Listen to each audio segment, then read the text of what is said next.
द्वारका में जो घटित हुआ वो केवल दुर्योधन और अर्जुन ही जानते हैं। दुर्योधन को केवल आपने भ्रम दिया और शक्ति दी अर्जुन को। नारायणी सेना को चुनना दुर्योधन का चुनाव था मित्र। मैंने तो उसे केवल विकल्प दिए। अब दुर्योधन ने क्या चुना ये तो उसका निर्णय है। इसमें मैं क्या कर सकता था? आप जो कर सकते थे आपने किया माधव, और उसका परिणाम वही हुआ जो आप चाहते थे। यदि आप पक्षपाती नहीं होते तो अर्जुन को देखते ही आप उससे पूछते कि वो युधिष्ठिर के स्थान पर वहां क्या कर रहा है, परंतु आपने ऐसा नहीं किया। यदि तुम दुर्योधन के चुनाव पर निराश हो तो खेल मैंने नहीं, उसके दम, उसके लालच, उसके अहंकार ने खेला है मित्र। आप भी भली भांति जानते हैं कि दुर्योधन युधिष्ठिर से कहीं अधिक सक्षम शासक है। इस समय भारत को शासक की नहीं, धर्म की आवश्यकता है, धर्मराज की आवश्यकता है मित्र।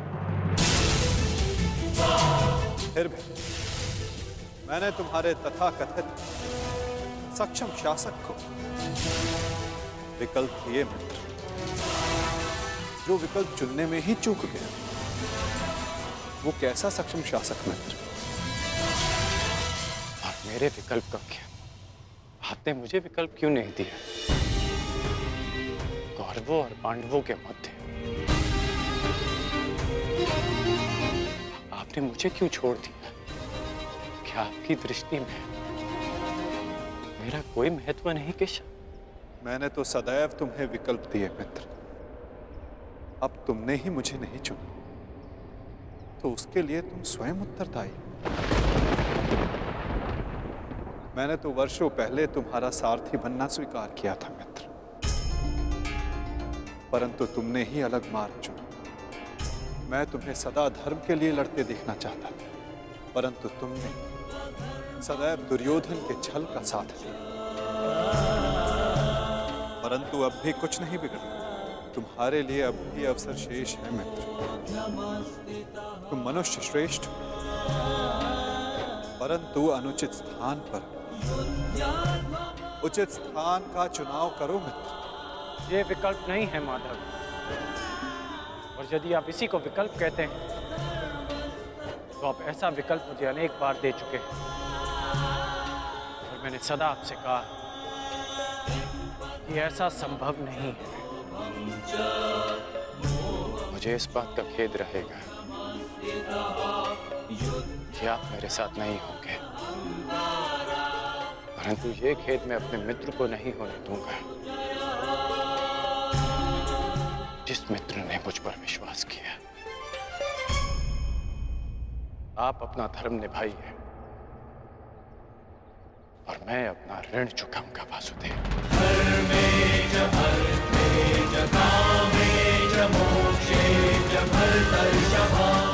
युद्ध में भेंट होगी। प्रणिपात वासुदेव।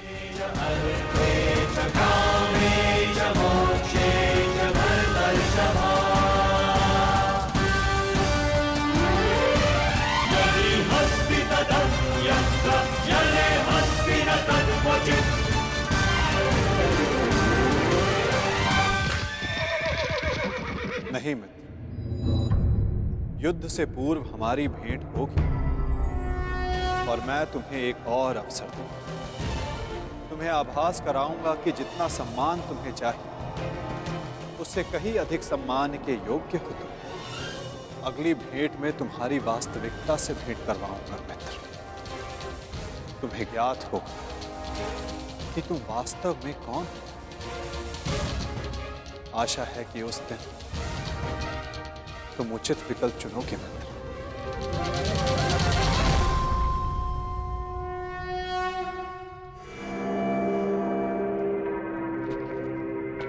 अमाश्री,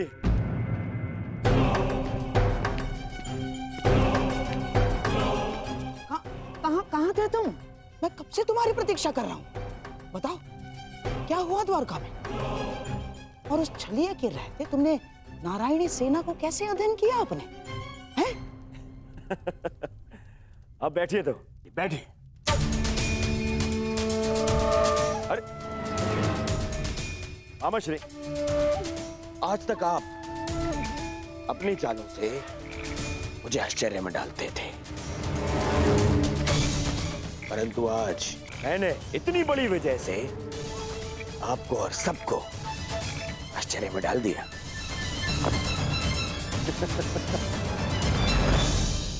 सब इतने प्रसन्न है मेरे इस निर्णय से, सवाए मेरे मित्र कर्ण के। समझ में नहीं आता उसे अभी भी ऐसा क्यों लगता है कि मुझे सेना को छोड़ के उसने हत्या कृष्ण को चुनना चाहिए था।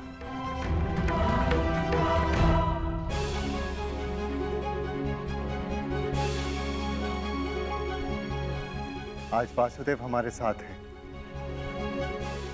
तो इसका सारा श्रेय पांचाली को जाता है। यदि तुमने अर्जुन को ना भेजा होता तो कदाचित ये संभव ना होता। आपका मेरे प्रति इतना विश्वास मेरे लिए बहुत सम्मान की बात है आर्य, और मुझे भी पूर्ण विश्वास है कि आप हस्तिनापुर के लिए अधिक योग्य शासक सिद्ध होंगे। अरे कोई जाओ, समझाओ, बताओ उसे कि कितनी बड़ी भूल कर रहा है वो। भूल तो तुम कर रहे हो दुर्योधन।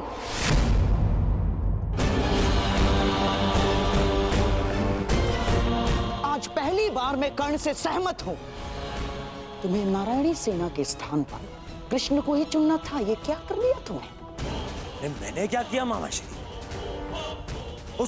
उस कृष्ण ने वहां वचन दिया कि वो युद्ध में अस्त्र नहीं उठाएगा, तो फिर मैं नारायणी सेना को छोड़कर उस निहत्थे कृष्ण को चुनकर क्या कर लेता? अब हमारे विरुद्ध पूरी नारायणी सेना होगी, जो हर प्रकार की व्यूह रचना में निपुण है। हमें अपने सैनिकों को श्रेष्ठ प्रशिक्षण देना होगा। जब तक माधव हमारे साथ है नकुल, हमें किसी बात की चिंता करने की कोई आवश्यकता नहीं। यदि आज वो हमारे पक्ष में होता तो पांडवों के लिए नहीं, आज वो हमारे लिए रणनीति बनाता, हमारे लिए। उसका वास्तविक अस्त्र तो उसकी नीति ही है। वो कृष्ण कोई साधारण मनुष्य नहीं है ना। अरे महामायावी है वो, महामायावी। वो समय को अपने मुताबिक चलाना जानता है, और इतना ही नहीं, वो अपने पक्ष के अनुसार परिस्थितियां भी बदल देता है। समझ गए? इसीलिए हम आरंभ से चाहते थे कि पांडवों से कैसे अलग कर दिया जाए उस छलिए को, परंतु तुमने इतना बड़ा अवसर गवा दिया। क्या किया ये? है? क्या कर दिया ये तुमने? अरे समझ में नहीं आता है मुझे, क्यों सब उस कृष्ण से इतना भयभीत हैं? क्यों? कुछ नहीं बिगाड़ पाएगा वो। अब तो उसकी सेना भी मेरे अधीन है, कुछ नहीं बिगाड़ पाएगा वो। देखो दुर्योधन, अब इस बात पर वाद विवाद करके समय व्यर्थ करने से कोई लाभ नहीं। जो हानि होनी थी वो तो हो चुकी। अब इस हानि की भरपाई करने का समय आ गया है। उचित कहा आर्य। अब चाहे जो हो जाए, कौरवों की पराजय निश्चित है, क्योंकि ये धर्म युद्ध है। विजय धर्म की ही होगी, और वासुदेव के हमारे पक्ष में आने के साथ साथ न्याय और धर्म भी हमारे पक्ष में है। विजय हमारी होगी।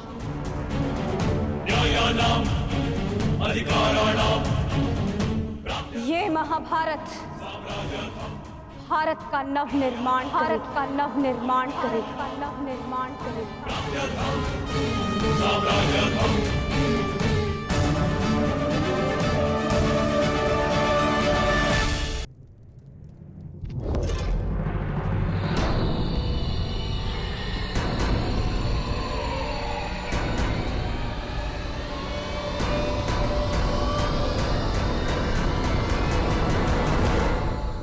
अच्छा हुआ कर्ण, तुम आ गए। हम तुम्हारी प्रतीक्षा कर रहे थे। हाँ, सभा का आरंभ मैं सबसे पूर्व महाराज धृतराष्ट्र को राजकुमारी लक्ष्मणा के विवाह की बधाई देकर करना चाहता हूँ। बधाई हो महाराज।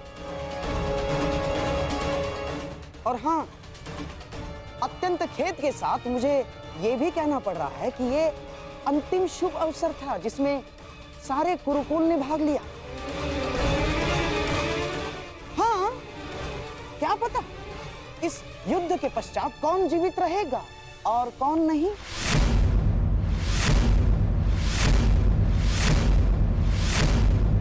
स्पष्ट रूप से कहिए गंधार राज, आपका तात्पर्य क्या है?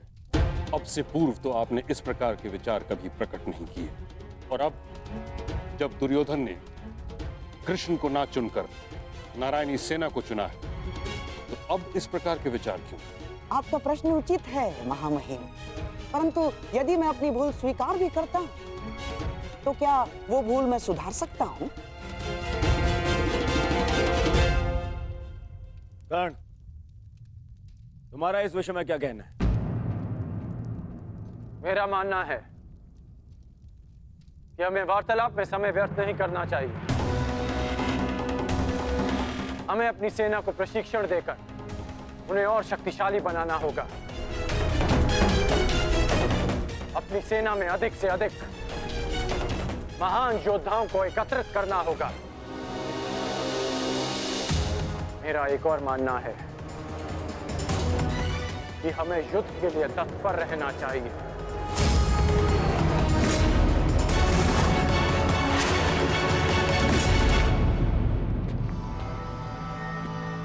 क्या तुम्हें भी यहाँ उपस्थित होने के लिए कहा गया?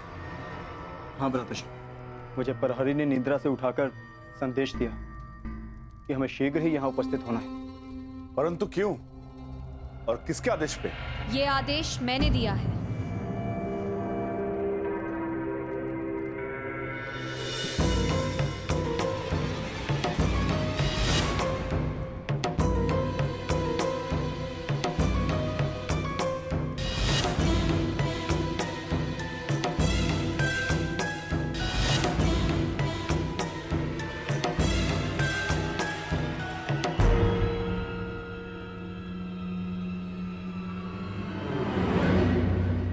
पांचाली, इतनी रात में तुम ये? क्योंकि ये समय सोने का नहीं है धर्मराज, जागने का है।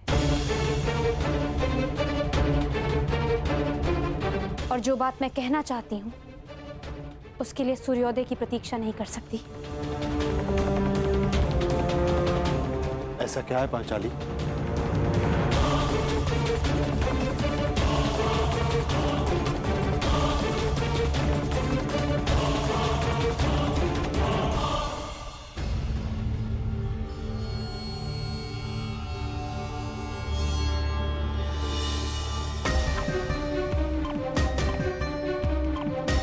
पांचाली, ये तिथि कैसी?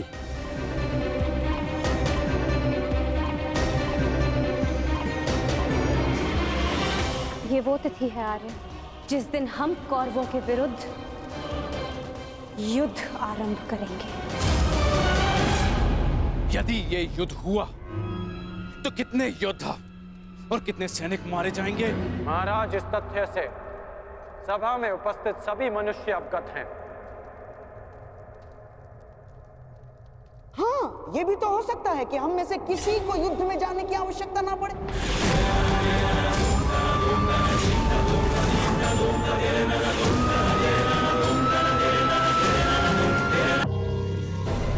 महामहिम, जैसे पुराणों में मैंने पढ़ा है कि स्वयं भगवान भी अपने शत्रुओं को एक अंतिम अवसर देते हैं, तो क्या हम अपने शत्रु को अंतिम अवसर नहीं दे सकते? दे सकते हैं ना महामहिम? गांधार राज, युद्ध होना निश्चित है और होकर ही रहेगा। और इसकी उल्टी गिनती प्रारंभ हो चुकी है।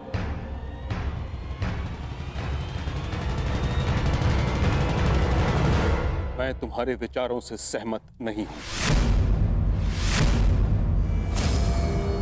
जितना असहमत मैं गंधार नरेश की सोच से हूं, उतना ही असहमत मैं इस निष्कर्ष से हूं।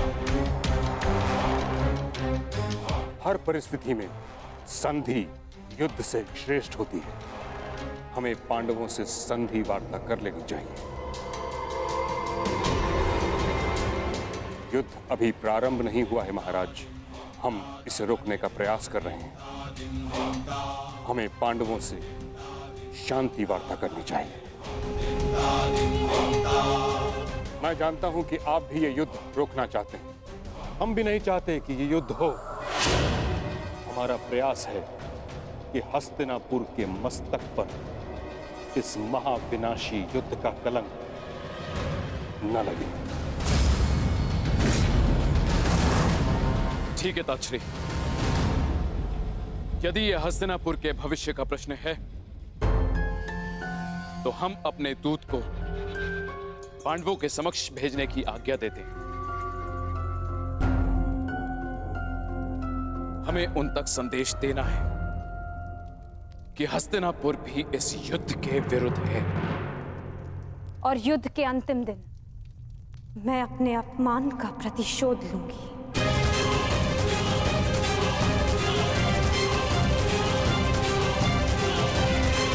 जिस दिन दुर्योधन का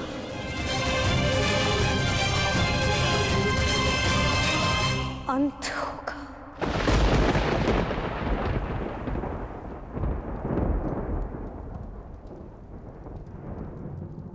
महाराज ऐसे ये मेरा अंतिम निर्णय है कर्ण। हमें अपनी ओर से एक प्रतिनिधि चुनना होगा। क्या आपके मस्तिष्क में कोई नाम है महाराज? संजय।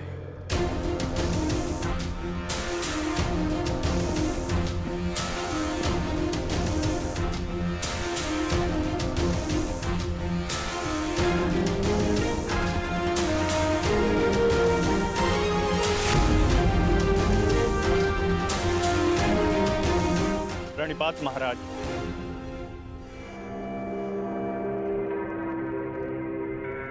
मुझे भी संजय के साथ जाने की आज्ञा दीजिए महाराज।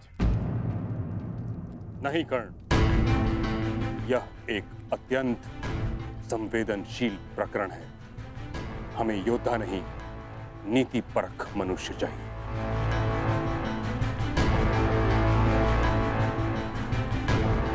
विदुर, तुम संजय के साथ जाओगे।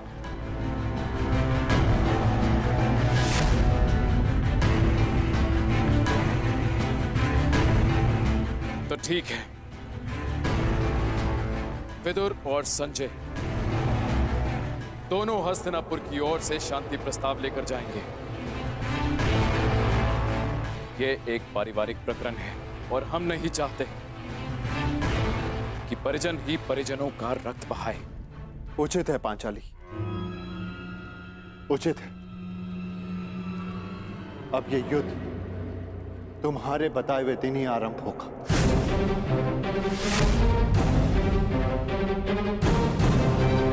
और इसका संदेश हम कौरवों तक पहुंचा देंगे। अपने खेल पर ध्यान रखो दुर्योधन, नहीं तो तुम मुझे परास्त नहीं कर पाओगे। क्षमा कीजिए महाश्री, आपके इस चौसर में आपके जितना कौशल नहीं है मेरा, और खेल में मेरा ध्यान नहीं लग रहा है क्योंकि मुझे समझ में ही नहीं आ रहा है कि आपने ऐसा किया क्यों। मैं पांडवों के समक्ष प्रस्ताव ले जाने के विरुद्ध था, आपने मुझे बाध्य किया। क्यों? आप पांडवों का विनाश नहीं चाहते? आप बदल गए क्या? क्यों आपने पिताश्री को शांति प्रस्ताव ले जाने के लिए मनाया? तुम्हें क्या लगता है दुर्योधन, क्या यह शांति प्रस्ताव युद्ध को रोक पाएगा? कदापि नहीं। अब यह युद्ध होकर रहेगा। इस युद्ध को कोई नहीं रोक सकता। अरे तो फिर संजय और विदुर को शांति प्रस्ताव लेकर क्यों भिजवाया आपने? बताइए ना। बताता। समझो दुर्योधन, जिस प्रकार हम दूत भेजेंगे उसी प्रकार वहां से भी उन्हें दूत भेजना होगा ना? तुम्हें क्या लगता है कौन आएगा दूत बन के पांडवों की तरफ से? कौन आएगा? वही जो दर्शाता तो यही कि उसका किसी भी निजी प्रकरण से कोई संबंध नहीं, परंतु जो हर प्रकरण में बीच में घुस आता है, जो मेरे हर छल को अपनी बुद्धि के बल से असफल कर देता है, वो जिसकी मनोहर बातों का वो गुरु द्रोणाचार्य के चक्रव्यूह से भी अधिक शक्तिशाली है, वो जो हस्तिनापुर के सिंहासन पर तुम्हें नहीं उन पांडवों को बिठाना चाहता है। वही छलिया, वही वासुदेव कृष्ण। ये तो उसमें हंसने वाली क्या बात है? उसका क्या? बताता हूं।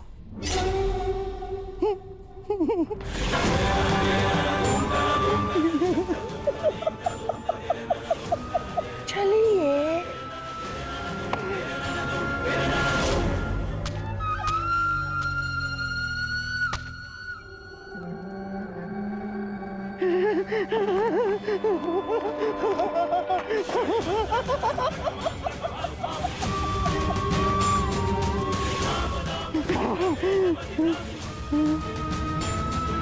कृष्ण यहाँ आएगा तो अवश्य, परंतु यहाँ नहीं पाएगा।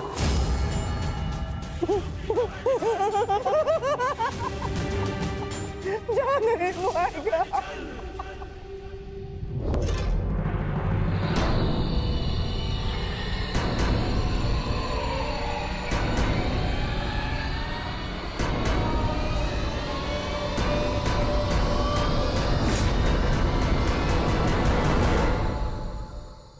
आपका क्या मत है